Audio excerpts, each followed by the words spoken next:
না ফেরার দেশে চলে গেলেন পাপিয়া সারোয়ার। তিনি ছিলেন একজন প্রখ্যাত বাংলাদেশী সঙ্গীত শিল্পী এবং রবীন্দ্রসঙ্গীতেও ছিল তার অনবদ্য অবদান। গত 12ই ডিসেম্বর তিনি ক্যান্সার রোগে আক্রান্ত হয়ে না ফেরার দেশে চলে যান। মৃত্যুকালে তার বয়স হয়েছিল 72 বছর।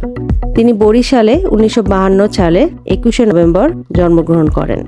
সঙ্গীতে তার অসামান্য দক্ষতা ও নিখুঁত পরিবেশনার জন্য তিনি সঙ্গীত প্রেমীদের কাছে অত্যন্ত জনপ্রিয় ছিলেন। সঙ্গীতে অসামান্য অবদানের স্বীকৃতি স্বরূপ দেশের দ্বিতীয় সর্বোচ্চ বেসামরিক সম্মাননা 21 পদক অর্জন করেন। তার অনন্য কণ্ঠ ও পরিবেশনার মাধ্যমে তিনি বাংলা সংস্কৃতিকে সমৃদ্ধ করেছেন। তিনি 1966 সালে ছায়ানটে ওয়াহিদুল হক, সানজিদা খাতুন এবং জাহিদুর রহিমের কাছে এবং পরবর্তীতে বুলবুল ললিত কলা একাডেমিতে সঙ্গীত দীক্ষা গ্রহণ করেন। তিনি ঢাকা বিশ্ববিদ্যালয়ের প্রাণীবিজ্ঞান বিভাগের ছাত্রী ছিলেন। 1973 সালে শান্তিনিকেতনে বিশ্ব ভারতী